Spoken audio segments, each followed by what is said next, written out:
Hello friend, जय हिंद। आज हम लोग बात करेंगे राष्ट्रपति चुनाव के बारे में। राष्ट्रपति चुनाव कैसे होता है। अभी एनडीए ने श्री द्रौपदी मुर्मू को अपना प्रेसिडेंट कैंडिडेट बनाया है दोस्तों, ठीक है। यानी कि एनडीए ने, देखिए इसके बारे में जानते हैं। एनडीए इसको क्या बोलते हैं? राष्ट्रीय जनतांत्रिक गठबंधन। जनतांत्रिक गठबंधन की राष्ट्रपति पद की उम्मीदवार श्री द्रौपदी मुर्मू जी हैं, ठीक है। अब देखिए, मान के चले कि 100% वोटर्स है, ठीक है। उसमें से 50% प्लस चाहिए किसी भी मतलब प्रेसिडेंट को जीतने के लिए। 50% प्लस वोट चाहिए, ठीक है। 50% प्लस वोट। तो देखते हैं, यहाँ पर बात करते हैं। और यूपीए ने किसको बनाया है अपना प्रेसिडेंट कैंडिडेट? तो देखिए, बीजेपी के पास अभी 48% है। लेकिन देखिए, इसका गणित समझते हैं, पहले ये वाला समझ लेते हैं कि यूपीए ने किसको बनाया? यशवंत सिन्हा को अपना प्रेसिडेंट कैंडिडेट बनाया है यूपीए ने, ठीक है। अब देखिए, यहाँ पर देश में टोटल एमपीज कितना है? एमपीज में आता है, यानी कि सांसद में आता है लोकसभा राज्यसभा दोनों का 776 एमपीज अभी बचता है। 776 एमपीज बचता है अभी। और टोटल एमएलए कितना है भारत में? तो टोटल एमएलए है 4033 है, ठीक है। 4033 है। और एमपीज का वोट का बात करें तो इसका वोट का वैल्यू कितना होता है? 5,13,200। और एमएलएस का वोट का वैल्यू कितना होता है? 5,13,200। ये लगभग समान रहता है। क्यों? क्योंकि किसी को ये ना लगे कि मतलब प्रेसिडेंट बनने में मतलब राज्य को योगदान कम रहा, ये ना लगे, इसलिए मतलब ये समान रखा जाता है, लगभग तो समान है, ठीक है। अब प्रेसिडेंट इलेक्शन होता कैसे? तो प्रेसिडेंट इलेक्शन एक्ट 1952 के तहत ऐसे होता है। जैसे मान के चलो 3 गो आदमी खड़ा हुआ, ठीक है। एक द्रौपदी मुर्मू, दूसरा क्या बोलते हैं, दूसरा खड़ा हुआ जैसे यशवंत सिन्हा, तीसरा कोई भी ले लीजिए। तो वहाँ पर तीनों का नाम रहता है। अगर आपको जिसको बनाना है, आप उसका नंबर 1 पे डालेंगे, फिर नंबर 2 पे, मतलब यहाँ पर रहता है 3 गो नाम दे देता है। आप किसको डालेंगे? पहला मतलब 3 गो नाम रहता है ABC में। पहले आप किसको राष्ट्रपति उम्मीदवार के लिए देखेंगे, दूसरा में किसको देखेंगे, तीसरा में किसको देखेंगे, इस तरह करके रहता है, ठीक है। इस तरह करके रहता है। आप देखिए, आपके सामने द्रौपदी मुर्मू जी का फोटो देखिए, मोदी जी के साथ है। ये रहा द्रौपदी मुर्मू जी इससे पहले झारखंड का पूर्व गवर्नर रह चुकी है, ठीक है। पूर्व गवर्नर रह चुकी है। ये मूलतः उड़ीसा की द्रौपदी मुर्मू मतलब राष्ट्रपति पद के लिए नामांकित होने वाली पहली आदिवासी महिला, ठीक है। आदिवासी महिला 64 वर्षीय ओडिसी राज्य से आते हैं। राष्ट्रपति चुनाव में उम्मीदवारों की जाति, क्षेत्र और धर्म बहुत मायने रखता है।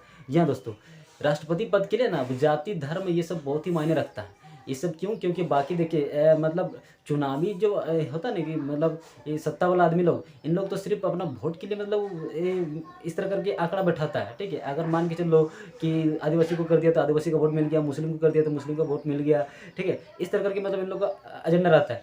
इसलिए बोलते हैं कि राष्ट्रपति पद के लिए मतलब जाति और धर्म ये सब बहुत ही मायने रखता है, ठीक है। तो अभी ये आदिवासी महिला पहला आदिवासी महिला हो गई है, ठीक है। पहला आदिवासी महिला। और महिला में बात करें तो श्रीमती प्रतिभा पाटिल, वो पहले बन चुके हैं। और अब बीजेपी की अगर बात करें तो इससे पहले रामनाथ कोविंद जी, वो एक दलित राष्ट्रपति थे। और इससे पहले अगर बात करें तो कांग्रेस ने KR नारायण को, वो भी एक दलित राष्ट्रपति थे, उनको भी बनाया गया था। और थी मुस्लिम को मतलब अपनी ओर लाने के लिए कांग्रेस वालों ने 2 बार मुस्लिम राष्ट्रपति बनाया, ठीक है। और बीजेपी ने 1 बार श्री APJ अब्दुल कलाम जी को, ठीक है। और 2 बार, एक पहला तो जाकिर हुसैन, दूसरा जाकिर हुसैन के बाद क्या फखरुद्दीन अली अहमद, इनको बनाया गया था। मतलब सब अपना वोट बैंक के हिसाब से मतलब बनाता है राष्ट्रपति पद को, ठीक है। तो देखिए, अभी मतलब इसका पूर्ण बहुमत के लिए बीजेपी को मतलब 50% प्लस वोट चाहिए, लेकिन उसके पास अभी 48% वोट है, ठीक है। 48% वोट है। लेकिन आंध्र प्रदेश का जो पार्टी है, उसके CM से जगनमोहन रेड्डी, ठीक है, YSR कांग्रेस से, उनसे तो मुलाकात की, तो हो सकता है कि उसका वोट तो जा सकता है। और BJD यानी कि नवीन पटनायक वाला, उड़ीसा वाला, उससे भी उसने मतलब उन्होंने भी तो मोदी जी से मुलाकात किया। अब पता नहीं क्या हुआ इन लोगों के बीच में। और झारखंड का जो पार्टी है, झारखंड मुक्ति मोर्चा, यहाँ पर सरकार बना है झारखंड मुक्ति मोर्चा और कांग्रेस का गठबंधन और RJD के गठबंधन से। ये तो प्योर यहाँ पर मोदी जी का मतलब विपक्षी है। लेकिन अब उन्हीं के झारखंड का मुख्यमंत्री कौन है? हेमंत सोरेन जी। तो हेमंत सोरेन जी तो खुद एक आदिवासी है। और मतलब आदिवासी लोग तो चाहेंगे कि नहीं, एक आदिवासी मतलब प्रेसिडेंट बनिए जाए, ठीक है।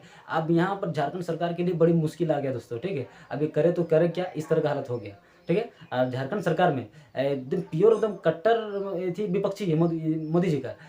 बीजेपी का एकदम कट्टर विपक्षी है। यहाँ पर कांग्रेस और झारखंड मुक्ति मोर्चा दोनों का गठबंधन का सरकार है, ठीक है। लेकिन अभी जब द्रौपदी मुर्मू बनेगी तो इस बारे में अभी हम लोग सोच विचार कर रहे हैं कि क्या होगा क्या नहीं, ठीक है।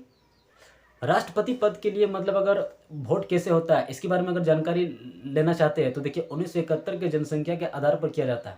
1971 के जनसंख्या के आधार पर किया जाता है।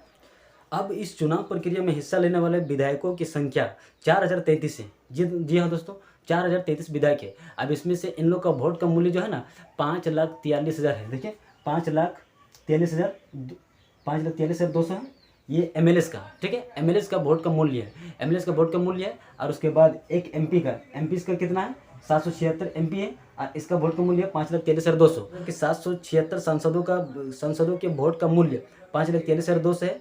यानी हर सांसद के वोट का मूल्य 708 हो जाता है दोस्तों, 708 हो जाता है। इस मूल्य को प्राप्त करने के लिए सभी विधायकों के कुल वोट के मूल्य को सभी सांसदों की संख्या से विभाजित किया जाता है। जी हाँ दोस्तों, सभी सांसदों की संख्या से विभाजित किया जाता है और फिर यह 708 का मान आता है। और सभी सांसदों और विधायकों के मतों का कुल मूल्य अगर दोनों को जोड़ा जाए कि 5,43,200 और 5,43,000 जो भी समथिंग है, इसको अगर जोड़ा जाए तो 10,86,000 समथिंग आएगा, है ना। राष्ट्रपति चुनाव जीतने के लिए 50% से अधिक मतों की आवश्यकता होती है दोस्तों, अब तो आपको पता ही होगा। अब यहाँ पर अगर समझेंगे एक चीज़ तो कि उत्तर प्रदेश के प्रत्येक वोट का मूल्य 208 है। जी हाँ दोस्तों, मतलब कि वोट का मूल्य कैसे निकाला जाता है, राज्य की जनसंख्या के हिसाब से। जिस राज्य में जनसंख्या सबसे अधिक है उसका वोट का मूल्य सबसे अधिक होगा और जिसमें कम है उसका वोट का मूल्य सबसे कम होगा। तो अगर बात करें तो यूपी का वोट का मूल्य सबसे अधिक है दोस्तों, ठीक है। तो देखिए उत्तर प्रदेश के प्रत्येक विधायकों के वोट का मूल्य 208 है।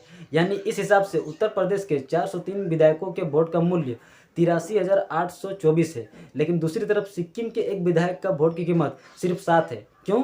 क्योंकि 1971 की जनगणना के मुताबिक सिक्किम की आबादी महज 2 लाख है। इस हिसाब से सिक्किम के 32 विधायकों के वोट का मूल्य मात्र 224 था, ठीक है, 224 था। तो भागा करेंगे तो 7 ही आएगा। कि आज की संसदीय बोर्ड की बैठक में हम सभी लोग इस मत पर आए कि भाजपा और एनडीए अपने सभी घटक दलों के साथ बातचीत करते हुए हम राष्ट्रपति के लिए अपना प्रत्याशी घोषित करें। एनडीए की तरफ से राष्ट्रपति पद के उम्मीदवार के रूप में श्रीमती द्रौपदी मुर्मू को घोषित किया गया, ठीक है, द्रौपदी मुर्मू जी को घोषित किया गया। यही है दोस्तों, ठीक है। अब यहाँ पर झारखंड का मुक्ति मोर्चा का यहाँ पर दुविधा बना हुआ कि किसको करे किसको ना करे, ठीक है। इस स्थिति में आप लोग सोचिए कि क्या करना चाहिए क्या नहीं करना चाहिए।